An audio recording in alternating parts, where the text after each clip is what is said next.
2008, I got deployed again to Afghanistan. This time it was Kandahar. I got an email from the task force commander. It basically said that you're the only piper in the task force. So we need you to be the task force piper of 0308. And what I didn't know was it was for every country that required a bagpiper. So I ended up doing 63 ramp ceremonies. And then at the end of my tour, I was pretty much done playing bagpipes. I didn't want to look at them. I didn't want to see them for a couple of years, because every time I looked at them, I would just go back to that place, and it would be a different ramp ceremony every time, or I would close my eyes and I'm like, no, I can't.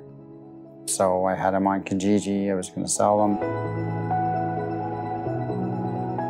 So I think the thing for me was when I applied, my friend and colleague, he was on my Facebook and he had all this Team Canada stuff and he was doing all these like sporting events, and I was like, what are you doing? And he's like, oh, I'm on the Warrior Games and you should apply. So that's how I initially applied, thinking that I was going to Warrior Games. I never even heard of Invictus Games.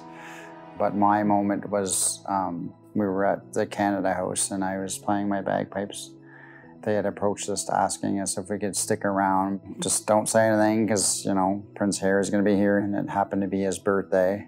So I put my pipes aside and he had noticed them when he came in, and I didn't really have the time or the chance to talk to him about my whole story with the piping. So anyway, I said, would you like me to play a tune? And he's like, I'd love that for sure. So I played Happy Birthday for him, and then I piped him out of there. And then it got back that I was doing all these ramp ceremonies, and then it got back to Prince Harry, and he's like, you never told me this backstory.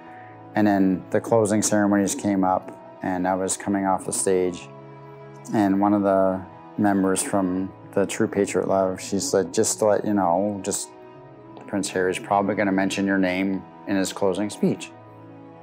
I didn't think it was going to be that elaborate. It turned out to be a very impassioned and emotional speech. He told my story and he's like, just promise me one thing. And I was like, what's that? And he said, just keep playing your pipes. And I was like, okay.